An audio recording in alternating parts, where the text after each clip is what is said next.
A very warm afternoon to all my dear children. Well, dear children, I, Sakshi Singh, welcome you all in today's economics class. Well, children, in the previous topics, we dealt with poverty, its challenge, okay, and there are many indicators also of poverty. Fine. So now here in this, you can say in this class, we take this chapter a little further. Okay, so here we go.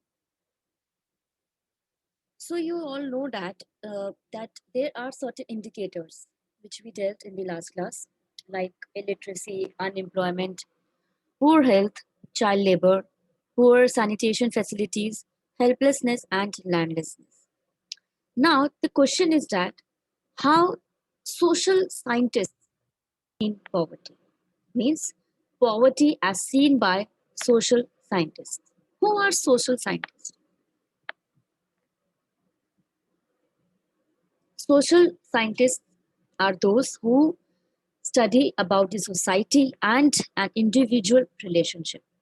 Okay, so they tell you each and everything about related to the society, societal pressures, everything, XYZ, and even at the same time they also tell you the individual relationships. So let's start with this topic, third topic of this chapter, that is poverty as seen by social scientists. See how social scientists see the poverty. They see in terms of they divide it into two parts, like first is social exclusion and the second one is vulnerability. Once again I'm repeating, it's social exclusion and vulnerability.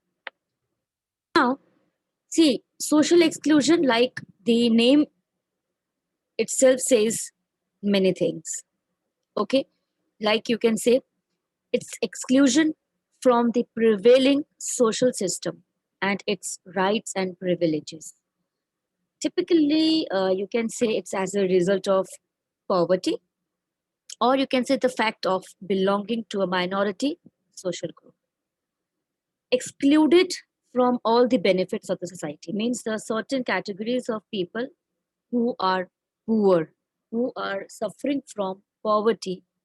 They are excluded from the certain benefits of the society. They are not the part of their social functions, social gatherings, means they would be excluded totally from the social system. So it's a process through which poor people are excluded from the prevailing social system. How can you say that? See, on the basis of discrimination. You don't touch me, I will not touch you. You don't come to my house, I will not come to your house. Don't sit beside me. You are not liable to attend the any functions and all. So discrimination at every stage. So the people, they are excluded from the society. They are excluded from the people. They are excluded from the higher people, if you see the from the rich people also. And you can find the socially excluded people at they live. Where do they live? They live at a certain part of the city, or you can say you can find them at the village. Okay, so it totally depends at where do they live, but you can see the situation. If you see here the situation here, you can see that there is a poor man sitting beside a tree and one rich person is passing on. So this is the, in its broadest sense, if you talk about that, social exclusion refers to the process of marginalizing individuals, okay, or groups of a particular society where they are denied full participation in various social, economical, and political activities of that society. So, this can occur to individuals as well as people of different communities.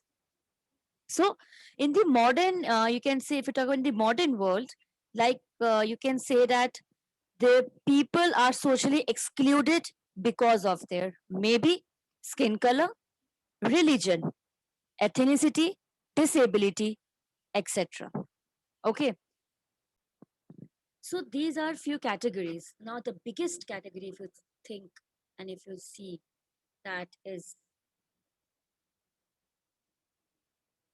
that the people are excluded on the basis of castes.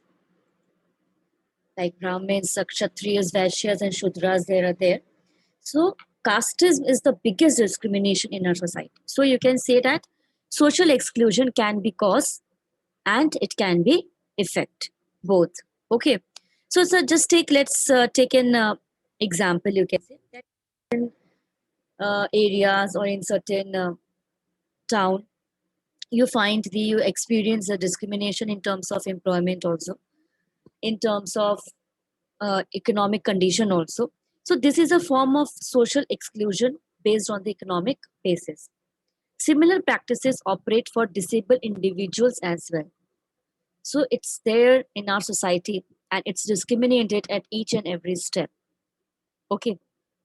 Even sometimes there are certain groups, they experience a lack of access or denial of access to education, social service, and welfare just because of maybe that they are different from the people who are living in a society. Maybe they are poor on the basis of the skin color, on the basis of their ability, disabilities, and economic conditions.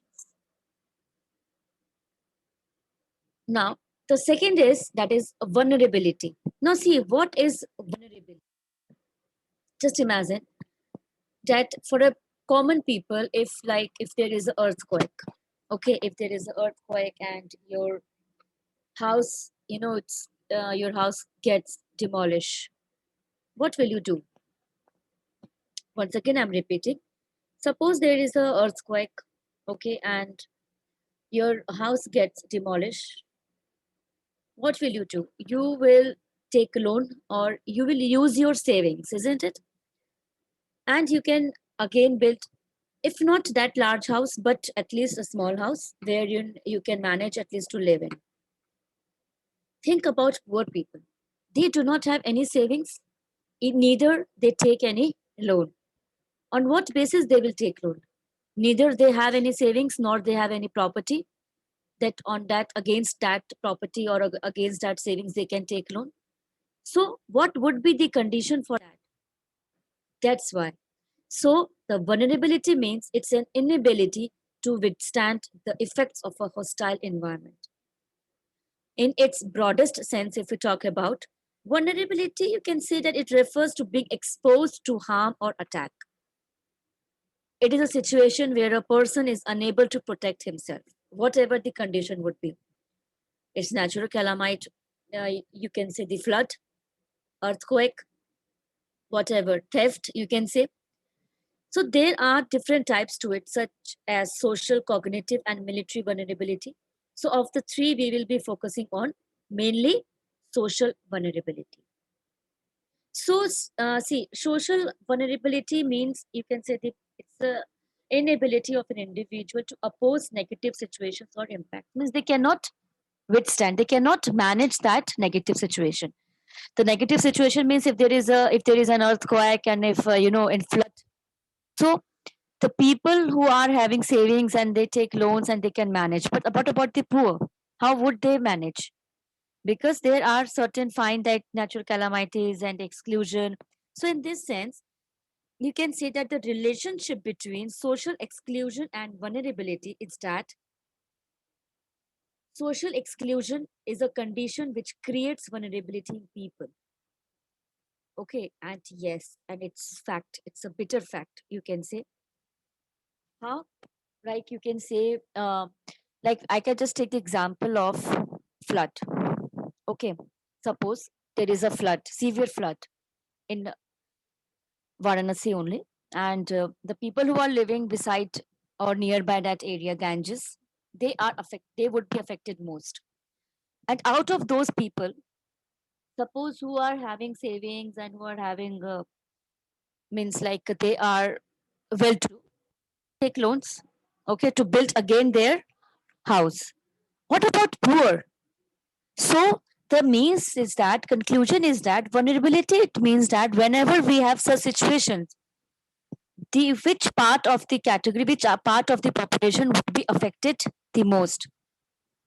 So the people who are poor, the people who do not have any kind of, means you can say, savings, or they cannot have any background, they do not have any proper uh, money, monetary conditions, if they are like having crisis. So those are the people who would be affected mostly by this vulnerability. Okay. So dear children, I hope that you would understand the meaning of social exclusion and vulnerability.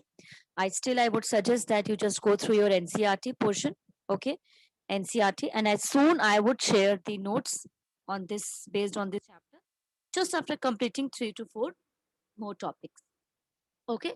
So till then, take care. Bye bye everyone. Happy Dashera to everyone. Bye bye everyone.